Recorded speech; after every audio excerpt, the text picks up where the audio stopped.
ಎಲ್ಲ ಪಾಲಕರಿಗೆ ಮತ್ತು ವಿದ್ಯಾರ್ಥಿಗಳಿಗೆ ನಮಸ್ಕಾರಗಳು. ಈ ಒಂದು ವಿಡಿಯೋದಲ್ಲಿ ನೀವೀಗಾಗಲೇ ಏನಾಗಿದೆ ಅಂತಂದರೆ ಸೈನಿಕ ಒಂದು ಫಲಿತಾಂಶ ಬಂದಾಗಿದೆ. ಈ ಸೈನಿಕ ಫಲಿತಾಂಶದ ನಂತರ ಏನು ಪ್ರೊಸೆಸ್ ಇರುತ್ತೆ ಅದರ ಒಂದು ಭಾಗವಾದಂಥ ಒಂದು ಡಾಕ್ಯುಮೆಂಟ್ಸ್, ಏನೆಲ್ಲ ಡಾಕ್ಯುಮೆಂಟ್ಸ್ ಬೇಕು, ಏನೆಲ್ಲ ಡಾಕ್ಯುಮೆಂಟ್ಸನ್ನು ನೀವು ರೆಡಿ ಇಟ್ಕೊಳ್ಬೇಕು. ಒಂದು ಸಲ ನಿಮ್ಮದು ಕೌನ್ಸಿಲಿಂಗ್ ಪ್ರೊಸೆಸ್ ಸ್ಟಾರ್ಟ್ ಆದಮೇಲೆ ಯಾವುದಾದ್ರೂ ಒಂದು ಸ್ಕೂಲ್ ನಿಮಗೆ ಅಲೋಟ್ ಆದರೆ ಏನೆಲ್ಲ ಡಾಕ್ಯುಮೆಂಟ್ಸ್ ಬೇಕು, ಏನೆಲ್ಲ ತೆಗೆಸ್ಬೇಕು ಅದರ ಬಗ್ಗೆ ಕಂಪ್ಲೀಟ್ ಮಾಹಿತಿಯನ್ನು ನಾನು ಈ ವಿಡಿಯೋದಲ್ಲಿ ಕೊಡ್ತೀನಿ. ಅದಕ್ಕಿಂತ ಮುಂಚೆ ನಮ್ಮ ಒಂದು 3-4 ವರ್ಷದಿಂದ ಸೈನಿಕ ಫಲಿತಾಂಶ ಏನೆಲ್ಲ ಇದೆ, ಯಾವ ಥರ ನಾವು ಸ್ಕೋರ್ ಮಾಡ್ತಾ ಇದ್ದಾರೆ ನಮ್ಮ ವಿದ್ಯಾರ್ಥಿಗಳು, ಅದ್ರ ಬಗ್ಗೆ ಒಂದು ಸ್ವಲ್ಪ ಮಾಹಿತಿಯನ್ನು ನಾನು ಕೊಡ್ತೇನೆ ನಿಮಗೆ. ಇದು ನಮ್ಮ ಒಂದು 2024-25 ಇದು ವರ್ಷದ್ದು, 23-24 ಓಕೆ 22-23ರಲ್ಲಿ. ಸೊ ಇದೊಂದು ರಿಸಲ್ಟ್ ಏನಾಯ್ತು ಅಂದರೆ 2022-23 ಸಾಲಿನ ಒಂದು ವಿದ್ಯಾರ್ಥಿನಿಯವಳು ಪ್ರಸ್ತುತ ಏನಂತಂದರೆ ಬಿಜಾಪುರ ಸೈನಿಕ ಶಾಲೆಯಲ್ಲಿ ಓದ್ತಿದ್ದಾಳೆ. ಇವಳ ಒಂದು ಸ್ಕೋರ್ ಕಾರ್ಡ್ ಇದು 264 ಆಗಿತ್ತು 300ಗೆ. ಅದರಲ್ಲಿ ಏನಂತಂದರೆ GM ಕ್ಯಾಟಗರಿಲಿ ಆ ವರ್ಷ 1 ಸೀಟ್ ಇತ್ತು. ಇವಾಗ ಲಾಸ್ಟ್ ಇಯರಿಂದ GMಲ್ಲಿ 2 ಸೀಟ್ ಇದೆ. ಐ ಥಿಂಕ್ ಇದು 2021-22 ಒಂದು ಸ್ಕೋರ್ ಕಾರ್ಡು. ನೆಕ್ಸ್ಟ್ 3 ಇಯರ್ಸಲ್ಲಿ ಏನಾಯಿತು, GMಲ್ಲಿ 3 ಕೊಟ್ಟರು, ಆಮೇಲೆ ಲಾಸ್ಟ್ ಇಯರ್ 2 ಕೊಟ್ಟರು, ಈ ವರ್ಷನೂ 2 ಇದೆ. ಸೊ OBCಯಲ್ಲಿ 2 ಇದೆ, GM ಹುಡುಗಿಯರದು 2, OBCಲಿ 2 ಇರುತ್ತೆ. ಸೊ 264 ಇದು GM ಕ್ಯಾಟಗರಿಯಲ್ಲಿ 1 ಸೀಟ್ ಇತ್ತು, ಇವಳದೇ ಹೈಯೆಸ್ಟ್ ಇತ್ತು 264. ಅದಕ್ಕೋಸ್ಕರ ಇವಳದು 264 ಇದ್ದ ಕಾರಣ ಒಂದೇ ಒಂದು ಸೀಟ್ ಇತ್ತು, ಅದು ಅವಳಿಗೆ ಸಿಕ್ಕಿತು. ಇಲ್ಲಿ ಮಾರ್ಕ್ಸ್ ನೋಡೋದಾದರೆ ಇಲ್ಲಿ ನೋಡಿ, ಕನ್ನಡಕ್ಕೆ ಇವಳು 50ಕ್ಕೆ 50 ತೆಗೆದುಕೊಂಡಿದ್ಲು. ನಮ್ಮಲ್ಲಿ ಕನ್ನಡ ಚೆನ್ನಾಗಿದೆ. ನೀವೇನಾದರೂ ಸುರೇಬಾನದ ಸುತ್ತಮುತ್ತ ಭಾಗದಲ್ಲಿರೋರು, ರಾಮದುರಲ್ಲಿರುವ ಮಕ್ಕಳಿದ್ದರೆ ನಿಮಗೆ ಖಂಡಿತವಾಗಿಯೂ ನಮ್ಮ ಒಂದು ಸಂಸ್ಥೆ ಉತ್ತಮವಾದ ಸಂಸ್ಥೆ ಅಂತ ನಾನು ಹೇಳ್ತೇನೆ. ನಮ್ಮಲ್ಲಿ ಏನಂತಂದರೆ ವಸತಿ ಇರೋದಿಲ್ಲ, ಹೋಗಿ ಬಂದು ಮಾಡಬೇಕು. ನಮ್ಮ ಒಂದು ತರಬೇತಿಯ ಸಮಯ 9ರಿಂದ 5 ಇರುತ್ತೆ. ಇದರಲ್ಲೇ ನಾವು ಬೇಕಾದಂಥ ಎಲ್ಲ ಒಂದು ಎಲ್ಲ ಪರೀಕ್ಷೆಗಳಿಗೆ ಬೇಕಾಗುವಂಥ ತರಬೇತಿಯನ್ನು ಕೊಡ್ತೇವೆ. ಕೆಲವೊಂದು ಜನ ಕೇಳ್ತಿರ್ತಾರೆ ಯಾವುದು ಟಾರ್ಗೆಟ್ ಮಾಡ್ತೀರಾ ಅಂತ. ಬಟ್ ನಾವು ಯಾವುದನ್ನು ಟಾರ್ಗೆಟ್ ಮಾಡಲ್ಲ. ಲೈಕ್ ಸೈನಿಕನೂ ಅಷ್ಟೇ ಅಚ್ಚುಕಟ್ಟಾಗಿ ಹೇಳ್ತೇವೆ, ನವೋದಯನೂ ಅಷ್ಟೇ ಅಚ್ಚುಕಟ್ಟಾಗಿ, ಮೊರಾರ್ಜಿ ಆಗಿರ್ಬೋದು, ಆಳ್ವಾಸ್ ಆಗಿರ್ಬೋದು, ಮತ್ತು ಆದರ್ಶ ಕೂಡ ನಾವು ಪ್ರತಿಯೊಂದು ಎಕ್ಸಾಮಲ್ಲಿ ನಾವು ಸ್ಟೇಟ್ ರ್ಯಾಂಕನ್ನು ಕೊಡ್ತಾ ಬಂದಿದ್ವಿ 3 ವರ್ಷದಿಂದ, ಸುಮಾರು 4-5 ವರ್ಷದಿಂದ. ಇದು ನಮ್ಮದು 6ನೇ ವರ್ಷ ಪ್ರಸ್ತುತ ಬರೋದು. ಅಲ್ಲಿಂದನೂ ನಾವು ರ್ಯಾಂಕನ್ನು ಕೊಡ್ತಾ ಬಂದಿದ್ದೀವಿ. ಇವಳದು GMಲ್ಲಿ ಒಂದೇ ಒಂದು ಸೀಟ್ ಇತ್ತು, ಅವಳಿಗೆ ಸಿಕ್ಕಿದೆ. ಇವಳದು ಮೊರಾರ್ಜಿ 96 ಆಗಿ ಸ್ಟೇಟ್ ಸೆಕೆಂಡ್ ರ್ಯಾಂಕ್ ಇತ್ತು ಆ ವರ್ಷ, ಸ್ಟೇಟ್ ಸೆಕೆಂಡ್ ರ್ಯಾಂಕ್ ಇತ್ತು. ಇವಳು ನವೋದಯನೂ ಕೂಡ ಆಗಿತ್ತು. ಸೊ ಇವಳು one of the rank student from that year. ಅದರ ನಂತರ ಇಯರ್ದು ಒಂದು 2022-23 ಒಂದು ಅಂಕಪಟ್ಟಿ ಸಿಗ್ತಾಯಿಲ್ಲ. OBCಯಲ್ಲಿ 239 ಮಾಡಿದಂಥ ಹುಡುಗಬ್ಬ ಫಸ್ಟ್ ಲಿಸ್ಟಲ್ಲಿ ಆಗಿದ್ದ, ಮತ್ತು 214 ಆ ವರ್ಷ ಸ್ವಲ್ಪ ಸ್ಕೋರ್ ಕಡಿಮೆ ಇದ್ದು. ಇದು OBC, ಇದು ಕೊಡಗು ಆಗಿತ್ತು, ಇದು ಬಿಜಾಪುರ ಆಗಿತ್ತು. ಅದರ ನೆಕ್ಸ್ಟ್ ಬರೋದಾದರೆ ನಮಗೆ ಪುನೀತ್ ಮುಳುಗುನಂಥ ನಮ್ಮ ತರಬೇತಿ ಕೇಂದ್ರದ ವಿದ್ಯಾರ್ಥಿಯವನು ಹೋದ ವರ್ಷದ ವಿದ್ಯಾರ್ಥಿಯವನು ಏನಪ್ಪ ಅಂದರೆ ಇವನು ಒಟ್ಟು ಟೋಟಲ್ ಸ್ಕೋರು 281. ಇದು ಆಲ್ ಇಂಡಿಯಾ ರ್ಯಾಂಕ್ 94th ಇತ್ತು, ಮತ್ತು ಸ್ಟೇಟ್ ರ್ಯಾಂಕ್ ಏನಿತ್ತಂದರೆ 3rd ರ್ಯಾಂಕ್ ಇತ್ತು. ಸ್ಟೇಟಿಗೆ ಇವನದು 3rd ರ್ಯಾಂಕ್. ಇವನು ಕೂಡ ಬಿಜಾಪುರ ಸೈನಿಕ ಶಾಲೆಯಲ್ಲಿ ಓದ್ತಿದ್ದಾನೆ. ನೋಡಿರಿ, ಪ್ರತಿಯೊಂದು ಸೆಕ್ಷನ್ ನೀವು ಅಂಕಗಳನ್ನು ನೋಡಿದಾಗ ಇದು ಕನ್ನಡಕ್ಕೆ, ನಮ್ಮಲ್ಲಿ ಕನ್ನಡವನ್ನು ಲ್ಯಾಂಗ್ವೇಜ್ ಆಗಿ ತೊಗೊಳ್ತೇವೆ ನಾವು. ಆಮೇಲೆ ಮ್ಯಾಥ್ಸ್ ನೋಡಿರಿ 47 ಕರೆಕ್ಟ್ ಔಟ್ ಆಫ್ 50. ಆಮೇಲೆ ಇದು ನೋಡಿರಿ 48 ಅಂದರೆ 24 ಕರೆಕ್ಟ್ ಆನ್ಸರ್ಸ್. ಇಲ್ಲಿ 22 GK ಕರೆಕ್ಟ್. ಇವನು ಕೂಡ ರ್ಯಾಂಕ್ ವಿದ್ಯಾರ್ಥಿ. ಮೊರಾರ್ಜಿಗೆ ನೋಡಿರಿ, ಅದರ ಹಿಂದಿನ ವರ್ಷ ಮೊರಾರ್ಜಿ 2nd ರ್ಯಾಂಕ್ ಬಂದಿತ್ತು. ಇದು ಮುರಾರ್ಜಿ ಅವನೇಂದ್ರೆ 95 ಹೋದ ವರ್ಷ ಸ್ಟೇಟ್ ರ್ಯಾಂಕ್ ಫಸ್ಟ್ ರ್ಯಾಂಕ್ ಒಂದು. ಇದು ಮುರಾರ್ಜಿ ರಿಸಲ್ಟು. ಆಮೇಲೆ ಸೈನಿಕ ರಿಸಲ್ಟು. ಇವನು ನವೋದಯ ಕೋತಳಿಯಲ್ಲಿ ಬರುವಂಥ ಬೆಳಗಾವಿ ಜಿಲ್ಲೆಗೆ ಸೇರಿದಂಥ ಕೋತಳಿ, ಅಲ್ಲಿ ಏನು ನವೋದಯ ಸ್ಕೂಲ್ ಇದೆ ಅಲ್ಲಿಗೂ ಕೂಡ ಇವನು ಆಯ್ಕೆಯಾಗಿದ್ದ. ಮತ್ತು ಇವನದು ಆದರ್ಶ ಇವನದು 98 ಮಾರ್ಕ್ಸು. 98 ಇದು ಸ್ಟೇಟಿಗೆ ಸೆಕೆಂಡ್ ರ್ಯಾಂಕ್ ಆಗಿತ್ತು ಇವನದು. ಇವನು ಕೂಡ ಎಲ್ಲ ಪರೀಕ್ಷೆಗಳಲ್ಲಿ ಪಾಸಾಗಿದ್ದ ನಮ್ಮ ಸಂಸ್ಥೆಯ ವಿದ್ಯಾರ್ಥಿ. ಅದಾದ ನಂತರ ಈ ವರ್ಷದ ಒಂದು ರಿಸಲ್ಟ್ ನೋಡೋದಾದರೆ, ಹೋದ ವರ್ಷ ನಮ್ಮದು ಸುಮಾರು 10 ವಿದ್ಯಾರ್ಥಿಗಳು ನಮ್ಮಲ್ಲಿ ಸೈನಿಕ ಆಗಿದ್ದರು. 2 ವಿದ್ಯಾರ್ಥಿಗಳು ನವೋದಯ, 10 ವಿದ್ಯಾರ್ಥಿಗಳು ಸೈನಿಕ, 33 ಮುರಾರ್ಜಿ, 3 ಆಳ್ವಾಸ್ ಆಗಿದ್ವು. ಈ ವರ್ಷದ ಒಂದು ಫಲಿತಾಂಶವನ್ನು ಆಮೇಲೆ ಹೇಳ್ತೇನೆ ನಾನು. ವೀರಣ್ಣ ಅಂದರೆ ಈ ವರ್ಷದ ವಿದ್ಯಾರ್ಥಿಯವನು. ಈ ವರ್ಷವೂ ಕೂಡ ನಮ್ಮಲ್ಲಿ ಹೈಯೆಸ್ಟ್ 278 ಆಗಿದೆ. 278 ಹೈಯೆಸ್ಟು. ಇವನು ಕೂಡ ನೋಡಿ ಮೆಂಟಲ್ ಎಬಿಲಿಟಿಯಲ್ಲಿ ಇವನು 50ಕ್ಕೆ 50 ಅಂಕ ಪಡೆದಿದ್ದಾನೆ. ಕನ್ನಡದಲ್ಲಿ 46, 50ಕ್ಕೆ. ಮ್ಯಾಥ್ಸಲ್ಲಿ 138. ಒಂದು 4 ಕ್ವಶನ್ ತಪ್ಪಾಗಿದೆ. 1 ಕ್ವಶನ್ಗೆ 3 ಮಾರ್ಕ್ಸ್ ಇರುತ್ತೆ, ಸೊ 4 ಕ್ವಶನ್ ತಪ್ಪಾಗಿದೆ. ಅದೇ ರೀತಿ GK 22 ಪ್ರಶ್ನೆಗಳನ್ನು ಸರಿ ಮಾಡಿ 25ರಲ್ಲಿ 44 ಅಂಕ ಪಡೆದಿದ್ದಾನೆ. ಇವನದು 278. ಮತ್ತು ಮೆಂಟಲ್ ಎಬಿಲಿಟಿಯಲ್ಲಿ ಔಟ್ ಪಡೆದಿದ್ದಾನೆ. ಅದೇ ಥರ ಇನ್ನೋರ್ವ ವಿದ್ಯಾರ್ಥಿನಿಗಳು 264 ಪಡೆದಿದ್ದಾಳೆ. ಇವಳು ಕೂಡ ಮೆಂಟಲ್ ಎಬಿಲಿಟಿಯಲ್ಲಿ 50ಕ್ಕೆ 50 ಅಂಕ ಪಡೆದಿದ್ದಾಳೆ. ಇವಳು ಏನಂತಂದರೆ ವಿಶೇಷ, ಕಿತ್ತೂರು ಸೈನಿಕ ಶಾಲೆಗೆ ಆಗಿದ್ದಾಳೆ. ಕಿತ್ತೂರು ಸೈನಿಕ ಇವಳದು ಮೆರಿಟ್ ಲಿಸ್ಟಲ್ಲಿ ಆಗಿದೆ. ಇವಳು ಅಲ್ಲಿ ಅಡ್ಮಿಷನ್ ಮಾಡಿದ್ದಾಳೆ. ಮತ್ತು ಇನ್ನೂ ಏನು ಹೇಳಬೇಕಂದ್ರೆ ಈ ವಿದ್ಯಾರ್ಥಿನಿ ಬಗ್ಗೆ, ವೀರಣ್ಣ ಇವನು ಸೈನಿಕದಲ್ಲಿ ಇಷ್ಟು ಪಡೆದಿದ್ದಾನೆ. ಆಮೇಲೆ ಅಳ್ವಾಸಲ್ಲಿ 2 ರೌಂಡ್ ಇರುತ್ತೆ. ಸೆಕೆಂಡ್ ರೌಂಡಲ್ಲಿ ಇವನದು ಫಸ್ಟ್ ರ್ಯಾಂಕ್. ಆಮೇಲೆ ಮುರಾರ್ಜಿಯಲ್ಲಿ 94. ಆಮೇಲೆ ಆದರ್ಶ 97 ಏನಂದರೆ ಸ್ಟೇಟಿಗೆ ಸೆಕೆಂಡ್ ರ್ಯಾಂಕ್ ಇವನದು. ಆಮೇಲೆ ನಮ್ಮ ರಾಮದುರ್ಗ ತಾಲೂಕಿಗೆ ಫಸ್ಟ್ ರ್ಯಾಂಕು. ಇದು ಒಂದು ವಿಶೇಷ ಇವನ ಬಗ್ಗೆ. ಎಲ್ಲ ಪರೀಕ್ಷೆಗಳಲ್ಲಿಯೂ ಕೂಡ ಆಯ್ಕೆಯಾದಂಥ ವಿದ್ಯಾರ್ಥಿಯವನು. ಶ್ರಾವರಿ ಇವಳು ಸೈನಿಕ, ಕಿತ್ತೂರು ಸೈನಿಕ ಆಗಿದ್ದಾಳೆ. ಆಮೇಲೆ ಇವಳದು ಮುರಾರ್ಜಿ ಸ್ಕೋರ್ 95. ಗದಗ ಡಿಸ್ಟಿಕ್ ಲಿಸ್ಟಲ್ಲಿ ಚೆಕ್ ಮಾಡಿದರೆ ಇವಳದು ಫಸ್ಟ್ ರ್ಯಾಂಕ್. ಗದಗ ಡಿಸ್ಟಿಕ್ಕಿಗೆ ಫಸ್ಟ್ ರ್ಯಾಂಕ್ ಇವಳು. ಆಮೇಲೆ 96 ಬಂದು ಆದರ್ಶ. ಸೊ ಆದರ್ಶ ರೋಣ ತಾಲೂಕಿಗೆ ಸೆಕೆಂಡ್ ರ್ಯಾಂಕ್ ಇವಳು. ರೋಣ ತಾಲೂಕಿಗೆ ಆದರ್ಶ ಸ್ಕೂಲ್ ಬರುತ್ತೆ, ಅಲ್ಲಿ ಸೆಕೆಂಡ್ ರ್ಯಾಂಕ್ ಇವಳು.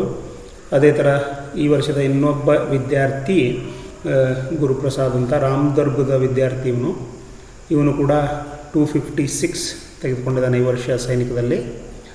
ಇವನದು ನೋಡಿರಿ ಮ್ಯಾಥ್ಸ್ 138, ಅಂದರೆ 46 ಕ್ವಶನ್ಸ್ ರೈಟ್ ಆಗಿದೆ. ಯಾಕೆ ಇವು 2-3 ಕ್ವಶನ್ ನಮಗೆ ಹೋಗ್ತಾ ಇದ್ದಾವೆ ಅಂತಂದರೆ, ನಾವು ಕನ್ನಡ ಮೀಡಿಯಮ್ದಲ್ಲಿ ಬರೆಸೋದ್ರಿಂದ ಸ್ವಲ್ಪ ಟ್ರಾನ್ಸ್ಲೇಷನ್ ಇಂಗ್ಲೀಷಿಂದ ಕನ್ನಡಕ್ಕೆ ಸರಿ ಆಗ್ತಿಲ್ಲ. ಅದನ್ನು ನಾವು ಈ ವರ್ಷದಿಂದ ಇಂಗ್ಲೀಷಲ್ಲಿಯೂ ಕೂಡ ಪಾಠ ಮಾಡ್ತಾ ಇದ್ದೀವಿ. ಸೊ ದ್ಯಾಟ್ ಅವರಿಗೇನಾದರೂ ಕನ್ನಡದಲ್ಲಿ ಟ್ರಾನ್ಸ್ಲೇಷನ್ ಅರ್ಥ ಆಗಿದ್ರೆ they can refer English format as well. ಅದನ್ನು ಈ ವರ್ಷದಿಂದ ಮಾಡ್ತಾಯಿದ್ದೀವಿ. ಇವನು ಕೂಡ ಆದರ್ಶ ಆಗಿದ್ದಾನೆ, ಸೈನಿಕ ಆಗಿದ್ದಾನೆ. ನವೋದಯದಲ್ಲಿ ಒಳ್ಳೆ ಸ್ಕೋರ್ ಬಂದಿದೆ, ಸೆಕೆಂಡ್ ಲಿಸ್ಟಲ್ಲಿ ಇವನಿಗೆ ಚಾನ್ಸ್ ಇದೆ. ಆಮೇಲೆ ಇನ್ನೊಬ್ಬ ವಿದ್ಯಾರ್ಥಿ ರಂಗನಾಥ್ ಕೂಡ 300ಕ್ಕೆ 253 ಅಂಕ ಪಡೆದಿದ್ದಾನೆ. ಏನಪ್ಪ ಅಂತಂದರೆ ಇವನು ಅಳ್ವಾಸ್ ಆಗಿದ್ದಾನೆ. ಆಮೇಲೆ ಆದರ್ಶ 96 ತೊಗೊಂಡಿದ್ದಾನೆ. ಮುಧೋಳ ತಾಲೂಕಿಗೆ ಇವನದು ಸೆಕೆಂಡ್ ರ್ಯಾಂಕ್. ಮುಧೋಳ ತಾಲೂಕಿಗೆ 96 ಇವನದು ಆದರ್ಶದಲ್ಲಿ ಸೆಕೆಂಡ್ ರ್ಯಾಂಕು. ಆಮೇಲೆ ಮುರಾರ್ಜಿ ಆಗಿದ್ದಾನೆ. ಮುರಾರ್ಜಿ 93 ತೆಗೆದುಕೊಂಡಿದ್ದ. ಇವನು ಕೂಡ ಎಲ್ಲ ಪರೀಕ್ಷೆಗಳಲ್ಲಿ ಆಯ್ಕೆಯಾಗಿದ್ದಾನೆ. ಆಮೇಲೆ ಈಗ ನೋಡೋದಾದರೆ ಇದು ನಮ್ಮ ಒಂದು ರಿಸಲ್ಟು, ಸೈನಿಕ ರಿಲೇಟೆಡ್ಡು ಕೆಲವೊಂದು ರ್ಯಾಂಕ್ಸ್ ಕೂಡ ಇದರಲ್ಲಿ ನಾನು ಹೇಳಿದ್ದೀನಿ. ಸೊ ಪ್ರತಿ ವರ್ಷ ನಾವು ಇದೇ ಥರದೊಂದು ಫಲಿತಾಂಶವನ್ನು ಕೊಡ್ತೀವಿ ಅಂತ ಭರವಸೆ ಇದೆ ನಮಗೆ. ಇನ್ನೊಂದೇನಪ್ಪ ಅಂದರೆ ಡಾಕ್ಯುಮೆಂಟ್ಸ್ ಬಗ್ಗೆ ಹೇಳ್ತೀನಿ ನಾನು. ಈಗೆಲ್ಲರೂ ರಿಸಲ್ಟ್ ಬಂದಿದೆ, ಏನೆಲ್ಲ ಡಾಕ್ಯುಮೆಂಟ್ ಮಾಡ್ಕೋಬೇಕು. ಡಾಕ್ಯುಮೆಂಟ್ಸನ್ನು ಹೀಗೆ ಮಾಡ್ಕೊಳ್ಬೇಕು. ಯಾಕಂದರೆ ಒಂದು ರಿಸಲ್ಟ್ ಬಂದಾಗ ನಿಮಗೆ ಗೊಂದಲ ಆಗುತ್ತೆ, ಏನೆಲ್ಲ ಡಾಕ್ಯುಮೆಂಟ್ಸ್ ಮಾಡಬೇಕಂದ್ರೆ. ಕೆಲವೊಂದು ಡಾಕ್ಯುಮೆಂಟ್ಸು ಟೈಮ್ ಹಿಡಿಯುತ್ತೆ ಇದರಲ್ಲಿ, ಅದನ್ನೆಲ್ಲ ನೀವು ಮಾಡಬೇಕು. ಇಲ್ಲಿ ಚೆಕ್ ಲಿಸ್ಟ್ ಅಂತಿದೆ. ಚೆಕ್ ಲಿಸ್ಟ್ ಅಂದರೆ ಇದೆಲ್ಲ ಡಾಕ್ಯುಮೆಂಟ್ಸಿದ್ದ ಒಂದು ಹೆಸರಿರುತ್ತೆ. ಯಾವ ಡಾಕ್ಯುಮೆಂಟ್ ಪ್ರೊಡ್ಯೂಸ್ ಮಾಡ್ತೀರಿ ಅದನ್ನು ಟಿಕ್ ಮಾಡಬೇಕು, ಎಸ್ ಅಂತ. ಈ ಥರ ಇರುತ್ತೆ ಅದು. ಇದು ನೇಮ್ ಅಂದರೆ name of the student. Sainik school ಇದನ್ನು ಆಮೇಲೆ ಹಾಕಬೇಕು. ನಿಮ್ಗೆ ಯಾವ್ದು ಅಲೌಟ್ ಆಗುತ್ತೆ ಅದರ ಒಂದು ಹೆಸರು ಹಾಕಬೇಕಾಗತ್ತೆ. ಇಲ್ಲಿ ಒಂದು ಫೋಟೋ ಹಾಕಬೇಕಾಗತ್ತೆ. ಅಪ್ಲಿಕೇಶನ್ ನಂಬರ್ ಹಾಕಬೇಕು. ಯಾವ ಸ್ಟೇಟ್ ಹಾಕಬೇಕು, ಹೋಮ್ ಸ್ಟೇಟಾ ಅಥವಾ ಅದರ್ ಸ್ಟೇಟ್ ಅಂತ. ನೀವು ಕರ್ನಾಟಕದವರಾಗಿದ್ದರೆ ಕರ್ನಾಟಕದಲ್ಲಿ ಸೂರು ಸಿಕ್ಕಿದರೆ ನೀವು ಹೋಮ್ ಸ್ಟೇಟ್ ಹಾಕಬೇಕು. ಇನ್ ಕೇಸ್ ನಿಮಗೆ ಬೇರೆ ಸ್ಟೇಟಲ್ಲಿ ಸಿಕ್ಕಿದರೆ ಅದರ್ ಸ್ಟೇಟ್ ಅಂತ ಹಾಕಬೇಕು. ಡೊಮಿಸೈಲ್ ಸ್ಟೇಟ್ ಅಂದರೆ ನೀನು ಯಾವ ಡಿಸ್ಟಿಕ್ ಅವನು ಅಂತ ಹಾಕಬೇಕು. ಅಡ್ಮಿಷನ್ ಕ್ಯಾಟಗರಿ, ಯಾವ ಒಂದು ಕ್ಯಾಟಗರಿಯಲ್ಲಿ ನಿಮಗೆ ಸೀಟ್ ಸಿಕ್ಕಿದೆ ಅನ್ನೋದನ್ನು ಇಲ್ಲಿ ಮೆನ್ಷನ್ ಮಾಡಬೇಕು. ನಿಮ್ಮ ಆ್ಯಕ್ಚುಯಲ್ ಕ್ಯಾಟಗರಿ ಯಾವುದನ್ನು ಇಲ್ಲಿ ಹಾಕಬೇಕು. ವೆದರ್ ಪ್ಯಾರಾಮಿಲಿಟ್ರಿ ವಾರ್ಡ್, ನೀವು ಇದರಲ್ಲಿ ನಿಮ್ಮ ಮಕ್ಕಳೇನಾದರೂ ನಿಮ್ಮ ತಂದೆಯವರು, ಮಗುವಿನ ತಂದೆ ಆಸಾಮ್ ರೈಫಲ್ ಅಥವಾ ಕೋಸ್ಟ್ ಗಾರ್ಡ್ ಆಗಿದ್ದರೆ ಎಸ್ ಅಥವಾ ನೋ ಹಾಕಬೇಕು. ಆಗಿದ್ದರೆ ಎಸ್ ಅಂತ ಹಾಕಬೇಕು, ಇಲ್ಲಾಂದ್ರೆ ನೋ ಹಾಕಬೇಕು. ಇಲ್ಲಿ ಚೆಕ್ ಲಿಸ್ಟ್, ಇದು ಚೆಕ್ ಲಿಸ್ಟ್ ಬೇಸಿಕಲಿ. ಇದು ಚೆಕ್ ಲಿಸ್ಟ್ ಇರುತ್ತಲ್ಲ, ಇದನ್ನೆಲ್ಲ ನೀವು ಪ್ರೊಡ್ಯೂಸ್ ಮಾಡ್ತೀರಾ ಅಂತಂದರೆ ಎಸ್ ಅಂತ ಹಾಕಿ. Provisional admission letter from the AISSAC ಅಂದರೆ ನಿಮಗೆ ಒಂದು ಸಲ ಸ್ಕೂಲ್ ಅಲೋಟ್ ಆದಮೇಲೆ ಅಲ್ಲಿ ಒಂದು ಆಪ್ಷನ್ ಇರುತ್ತೆ. ನೀವು ಅಕ್ಸೆಪ್ಟ್ ಮಾಡಿದ ಮೇಲೆ ಒಂದು ಲೆಟರ್ ಜನ್ರೇಟ್ ಆಗುತ್ತೆ, ಪ್ರಾವಿಷನಲ್ ಅಡ್ಮಿಷನ್ ಲೆಟರ್. ಅದನ್ನು ಡೌನ್ಲೋಡ್ ಮಾಡ್ಕೊಳ್ಬೇಕು, ಅದನ್ನು ಪ್ರಿಂಟ್ಔಟ್ ಇಟ್ಕೊಳ್ಬೇಕು. ಸ್ಕೂಲ್ ಅಲೋಟ್ ಆದಮೇಲೆ ನಿಮ್ಗೆ ಯಾವ ಥರ ಕಾಣ್ತಿರುತ್ತೆ ಅಂದರೆ ಈ ಥರ ಕಾಣ್ತಿರುತ್ತೆ. ನಿಮ್ಮ ಡೀಟೇಲ್ಸ್ ಇರುತ್ತೆ, ನೀವು ಎಷ್ಟೆಷ್ಟು ಅಂಕ ತೊಗೊಂಡಿದ್ದೀರಾ ಪ್ರತಿಯೊಂದು ಸೆಕ್ಷನ್ಗೆ, ನಿಮ್ಮ ರ್ಯಾಂಕ್ ಏನು, ಮತ್ತು ಇಲ್ಲಿ ಅಲೋಟ್ಮೆಂಟ್ ಡೀಟೇಲ್ಸ್ ಅಂತ ಇದೆ. ಸ್ಕೂಲ್ ಅಲೋಟ್ಮೆಂಟ್ ಡೀಟೇಲ್ಸ್ ಅಂತಿದೆ. ಯಾವುದು ಸ್ಕೂಲ್ ಸಿಕ್ಕಿದೆ ಇಲ್ಲಿರುತ್ತೆ, ಯಾವ ರೌಂಡಲ್ಲಿ ಸಿಕ್ಕಿದೆ ಅಂತ ಇಲ್ಲಿರುತ್ತೆ. ಮತ್ತು ಮೆಡಿಕಲ್ ಎಲ್ಲಿ ನಡೆಯುತ್ತೆ ನಿಮ್ಮದಂತ ಒಂದು ಮಾಹಿತಿ ಆಮೇಲೆ ಬರುತ್ತೆ. ಇದಾದಮೇಲೆ ಸ್ಕೂಲ್ ಸಿಕ್ಕ ಮೇಲೆ ನಿಮಗೆ ಅದನ್ನು ನಿಮಗೆ ಇಷ್ಟ ಇದ್ದರೆ, ಓಕೆ ಆಗಿದ್ದರೆ, ಸಿಕ್ಕಂಥ ಸ್ಕೂಲ್ ಓಕೆ ಆಗಿದ್ದರೆ ನೀವು ಅಕ್ಸೆಪ್ಟ್ ಆ್ಯಂಡ್ ಕಂಟಿನ್ಯೂ ಅಂತ ಕ್ಲಿಕ್ ಮಾಡಬೇಕು. ಅಂದರೆ ಸ್ವಲ್ಪ ಪ್ರೊಸೆಸ್ ಇರುತ್ತೆ ಕಂಪ್ಲೀಟ್ ಮಾಡಲಿಕ್ಕೆ. ಇಲ್ಲ ನಾನು ಇದು ಸಿಕ್ಕಂಥ ಸೀಟ್ ನನಗೆ ಬೇಕಾಗಿಲ್ಲ, ನಾನು ನೆಕ್ಸ್ಟ್ ರೌಂಡಿಗೆ ಹೋಗ್ತೀನಿ ಅಂತ ಆದರೆ ಇಲ್ಲೊಂದು ರೀಕನ್ಸಿಡರ್ ಬಟನ್ ಇರುತ್ತೆ. Reconsider means you are going to the next round ಅಷ್ಟೇ. ಇಲ್ಲಿ ಒಂದು ಎಕ್ಸಿಟ್ ಕೌನ್ಸ್ಲಿಂಗ್ ಅಂತ ಬಟನ್ ಇದೆ. ಇದರ ಮೇಲೆ ದಯವಿಟ್ಟು ಯಾರು ಕ್ಲಿಕ್ ಮಾಡಬೇಡಿ. ಇದ್ರ ಮೇಲೆ ಕ್ಲಿಕ್ ಮಾಡಿದರೆ ನೀವು ಈ ಒಂದು ಎಂಟೈರ್ ಕೌನ್ಸ್ಲಿಂಗ್ ಪ್ರೊಸೆಸ್ಸಿಂದ ಹೊರಗೆ ಹೋಗ್ತೀರಾ, ನಿಮಗೆ ಯಾವುದೇ ಸೀಟ್ ಕೂಡ ಸಿಕ್ಕೋದಿಲ್ಲ. ಆ್ಯಕ್ಚುಲಿ ನನಗೆ ಒಂದು ಅರ್ಥ ಆಗ್ತಿಲ್ಲ, ಈ ಬಟನ್ ಯಾಕೆ ಇಟ್ಟಿದ್ದಾರೆ ಅಂತಲೂ ಅರ್ಥ ಆಗ್ತಿಲ್ಲ. ಬೈ ಮಿಸ್ಟೇಕ್ ಯಾರಾದರೂ ಕ್ಲಿಕ್ ಮಾಡಿಬಿಟ್ರೆ ಸ್ವಲ್ಪ ಸಮಸ್ಯೆ ಆಗುತ್ತೆ. ನೆಕ್ಸ್ಟು ಕ್ಲೋಸ್ ದ ಪೋರ್ಟಲ್ ಅಂತಿದೆ, ಇದನ್ನು ಕ್ಲೋಸ್ ಮಾಡಲಿಕ್ಕೆ ಅದು. ಇದ್ರ ಬಗ್ಗೆ ನಾನು ಮಾಹಿತಿಯನ್ನು ಕೊಡ್ತೀನಿ. ಕೌನ್ಸಿಲಿಂಗ್ ಪ್ರೊಸೆಸ್ ಸ್ಟಾರ್ಟ್ ಆದಮೇಲೆ ಆಪ್ಷನ್ ಎಂಟ್ರಿ ಅದ್ರ ಬಗ್ಗೆ ಎಲ್ಲ ಕೊಡ್ತೀನಿ. ಇದಾದಮೇಲೆ ಅಕ್ಸೆಪ್ಟ್ ಮಾಡಿದ ಮೇಲೆ ಒಂದು ಲೆಟರ್ ನಿಮಗೆ ಡೌನ್ಲೋಡ್ ಮಾಡ್ಬೋದು. ಆ ಲೆಟರ್ ಯಾವ ಥರ ಇದೆ ಅಂತ ತೋರಿಸ್ತೇನೆ ನನಗೆ. ಇಲ್ಲಿದೆ. ಇದು ಹೋದ ವರ್ಷ ಬಿಜಾಪುರ ಸೈನಿಕ ಶಾಲೆಗೆ ಆಯ್ಕೆಯಾದಂಥ ವಿದ್ಯಾರ್ಥಿ ಒಂದು ಅಲಾಟ್ಮೆಂಟ್ ಲೆಟರ್ ಇದು. ಇದನ್ನು ನಾನು ತೋರಿಸ್ತೀನಿ ಇವಾಗ. ಇಲ್ಲೆಲ್ಲ ಡೀಟೇಲ್ಸ್ ಇರುತ್ತೆ, ಪರ್ಸ್ನಲ್ ಡೀಟೇಲ್ಸ್ ಇರುತ್ತೆ, ಮತ್ತು ನೀವು ಎಷ್ಟು ಅಂಕ ಪಡೆದಿದ್ದೀರೆಲ್ಲ ಇರುತ್ತೆ, ರ್ಯಾಂಕ್ ಇರುತ್ತೆ.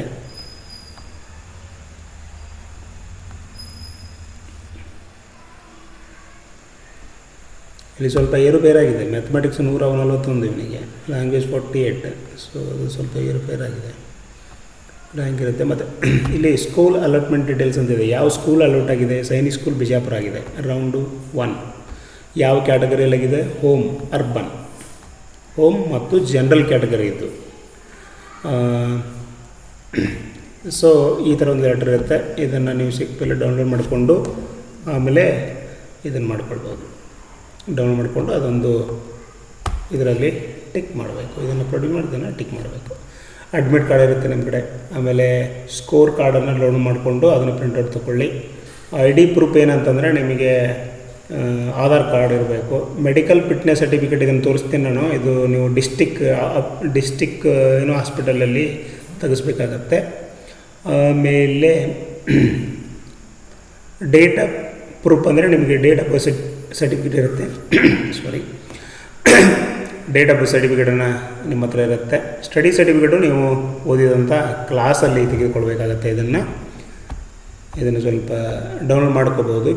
ಸರ್ಟಿಫಿಕೇಟ್ ಆಫ್ ಕ್ಯಾಟಗರಿ ಅಂದರೆ ನೀವು SC ST ಅಥವಾ OBC ಅಂತ ಹಾಕಿದರೆ ಅದರದ್ದು ಕೆಲವೊಂದು ಫಾರ್ಮ್ಯಾಟ್ ಇದೆ. ಅದನ್ನು ಕೂಡ ನೀವು ತಹಸೀಲ್ದಾರ್ ಆಫೀಸಲ್ಲಿ ತೆಗೆಸ್ಕೊಳ್ಬೇಕು. ಇದು ಆಲ್ರೆಡಿ ಇರುತ್ತೆ ನಿಮಗೆ ಡೊಮಿಸಿಲ್ ಅಥವಾ ರೆಸಿಡೆನ್ಷಿಯಲ್ ಸರ್ಟಿಫಿಕೇಟು. ಯಾಕಂದರೆ ಅಪ್ಲಿಕೇಶನ್ ಹಾಕಬೇಕಾದ್ರೆ ಕೂಡ ನಿಮ್ಮ ಹತ್ರ ಇರುತ್ತೆ. ಇದನ್ನು ಮಾಡ್ಕೋಬೇಕು. ಇನ್ ಕೇಸ್ ನೀವು ಡಿಫೆನ್ಸ್ ಕೋಟಾದಲ್ಲಿ ಒಂದು ಸೀಟನ್ನು ಕೇಳಿದರೆ ಇದನ್ನು ತೆಗೆಸ್ಬೇಕು. ನೀವು ಇನ್ಕಮ್ ಸರ್ಟಿಫಿಕೇಟು ತಹಸೀಲ್ದಾರ್ ಆಫೀಸಿಂದ ಪಡಿಬೇಕು. ಇನ್ ಕೇಸ್ ನೀವು ಜಾಬ್ ಹೋಲ್ಡರ್ ಆಗಿದ್ದರೆ, ತಂದೆ ಅಥವಾ ತಾಯಿ ಇಬ್ಬರು ಜಾಬ್ ಹೋಲ್ಡರ್ ಆಗಿದ್ದರೆ ಅವರ ಒಂದು ಪೇ ಸ್ಲಿಪ್ಪನ್ನು ಕೊಟ್ಟು ನೀವು ಇನ್ಕಮ್ ಸರ್ಟಿಫಿಕೇಟನ್ನು ತೆಗೆಸ್ಬೇಕು.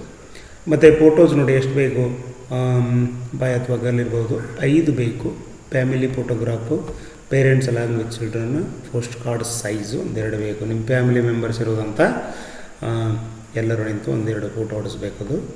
ಅಡಾಪ್ಷನ್ ಡೀಡ್ ಅಂದರೆ ಇನ್ ಕೇಸ್ ನೀವು ದತ್ತು ಪುತ್ರ, ದತ್ತು ಮಗ ಆಗಿದ್ದರೆ, ಅಡಾಪ್ಟೆಡ್ ಚೈಲ್ಡ್ ಆಗಿದ್ದರೆ ಅದರದ್ದು ಸಪೋರ್ಟಿಂಗ್ ಡಾಕ್ಯುಮೆಂಟ್ಸ್ ಕೂಡ ನೀವು ಪ್ರೊಡ್ಯೂಸ್ ಮಾಡಬೇಕು. ಇಲ್ಲಿ ಸೈನ್ಸ್ ಸ್ಕೂಲ್ ಯಾವ್ದು ಅಲೌಟ್ ಆಗಿದೆ ಅದನ್ನು ಹಾಕಬೇಕು. Signature the candidate with date, ವಿದ್ಯಾರ್ಥಿ ಹೆಸರು ಮತ್ತು ಸೈನ್ ಹಾಕಬೇಕು. ಇಲ್ಲಿ ವಿದ್ಯಾರ್ಥಿ ಹೆಸರು ಮತ್ತು ಸಿಗ್ನೇಚರ್ ದ ಪೇರೆಂಟ್, ತಂದೆ ಒಂದು ಸೈನು ಮತ್ತು ತಂದೆ ಅಥವಾ ತಾಯಿಯ ಸೈನು, ಯಾರಾದರೂ ಮನೆಯವರು ಬಂದಿದ್ದರೆ ಅವ್ರ ಸೈನು ಮತ್ತು ಡೇಟ್ ಹಾಕಬೇಕು. ಇದರಲ್ಲಿ ನೀವು ಉಳಿದದ್ದೆಲ್ಲ ಇರುತ್ತೆ. ಒಂದು ಮೆಡಿಕಲ್ ಸರ್ಟಿಫಿಕೇಟ್ ಬೇಕು ಮತ್ತು ಸ್ಟಡಿ ಸರ್ಟಿಫಿಕೇಟ್ ಬೇಕು. ಇಲ್ಲಿದೆ ನೋಡಿ, ಇಲ್ಲಿ ಫಾರ್ಮ್ಯಾಟ್ಸ್ ಇದೆ, ನಿಮಗೆ ಎಲ್ಲ ಡೌನ್ಲೋಡ್ ಮಾಡ್ಕೊಳ್ಳಿಕ್ಕೆ ಯಾವುದೆಲ್ಲ ಡೌನ್ಲೋಡ್ ಮಾಡ್ಕೊಳ್ಬೋದು ನೀವು ಅಂತ ಇದೆ. ಮೆಡಿಕಲ್ ಫಿಟ್ನೆಸ್ ಸರ್ಟಿಫಿಕೇಟ್ ಡೌನ್ಲೋಡ್ ಮಾಡಿಕೊಂಡು ಅದನ್ನು ನೀವು ಡಿಸ್ಟಿಕ್ ಆಫೀಸಲ್ಲಿ, ಸಿವಿಲ್ ಆಸ್ಪತ್ರೆ ಇರುತ್ತೆ, ಅಲ್ಲಿ ಸಂಬಂಧಪಟ್ಟಂಥ ಅಧಿಕಾರಿಗಳ ಹತ್ರ ಹೋಗಿ ಭೇಟಿಯಾಗಿ ಅದನ್ನು ತೆಗೆಸ್ಕೊಳ್ಬೇಕು. ಇದು ಸ್ವಲ್ಪ ಬೇಗ ಮಾಡ್ಕೊಳ್ಳಿ, ಯಾಕಂದರೆ ಇದು ಟೈಮ್ ಹಿಡಿಯುತ್ತೆ. ಸ್ಟಡಿ ಸರ್ಟಿಫಿಕೇಟು ಈ ಫಾರ್ಮ್ಯಾಟ್ ಇದೆ, ಡೌನ್ಲೋಡ್ ಮಾಡಿಕೊಂಡು ನೀವು 5ನೇ ತರಗತಿ ಓದಿದಂಥ ಸ್ಕೂಲಲ್ಲಿ ಅದನ್ನು ಫಿಲಪ್ ಮಾಡಿಸ್ಬೇಕು. ಕ್ಯಾಟಗರಿ ಸರ್ಟಿಫಿಕೇಟು ಇಲ್ಲಿ ಫಾರ್ಮ್ಯಾಟ್ ಇರುತ್ತೆ, ಅದನ್ನು ಡೌನ್ಲೋಡ್ ಮಾಡಿಕೊಂಡು ಮಾಡಿ. ಡೊಮಿಸೈಲ್ ಆಲ್ರೆಡಿ ಇರುತ್ತೆ ನಿಮ್ಮ ಕಡೆಗೆ. ಇದು ಡಿಫೆನ್ಸ್ ಸರ್ಟಿಫಿಕೇಟು, ಅದನ್ನು ಮಾಡ್ಕೊಳ್ಳಿ. ಸೊ ಇದಿಷ್ಟು ಮಾಹಿತಿ, ಇದು ಇಂಪಾರ್ಟೆಂಟ್ ಮಾಹಿತಿ, ಇದನ್ನು ನೀವು ಮಾಡಿಕೊಳ್ಳಿ ಕರೆಕ್ಟಾಗಿ. ಇನ್ ಕೇಸ್ ನಿಮಗೇನಾದರೂ ಡಾಕ್ಯುಮೆಂಟ್ಸಲ್ಲಿ ಡೌಟ್ಸ್ ಇದ್ದರೆ ಖಂಡಿತವಾಗಿಯೂ ನನಗೆ ಈ ವಿಡಿಯೋ ಕೆಳಗಡೆ ಪಿಂಗ್ ಮಾಡಿ, ನಾನು ನಿಮಗೆ ಖಂಡಿತವಾಗಿಯೂ ರಿಪ್ಲೈ ಮಾಡ್ತೇನೆ. ನೆಕ್ಸ್ಟ್ ವಿಡಿಯೋದಲ್ಲಿ ನಾನು ಕೆಲವೊಂದು ಅದರ್ ಎಕ್ಸಾಮ್ಸ್ ಬಗ್ಗೆ ಮಾತಾಡ್ತೇನೆ. ಅದರ ಜೊತೆಗೆ ನಮ್ಮ ಒಂದು ತರಬೇತಿಯಲ್ಲಿ ವಿದ್ಯಾರ್ಥಿಗಳು ಯಾವ ಥರ ಸ್ಕೋರ್ ಮಾಡಿದ್ದಾರೆ ಅದರ ಬಗ್ಗೆಯೂ ಮಾತಾಡ್ತೇನೆ. ಅಲ್ಲಿವರೆಗೆ ಥ್ಯಾಂಕ್ ಯು.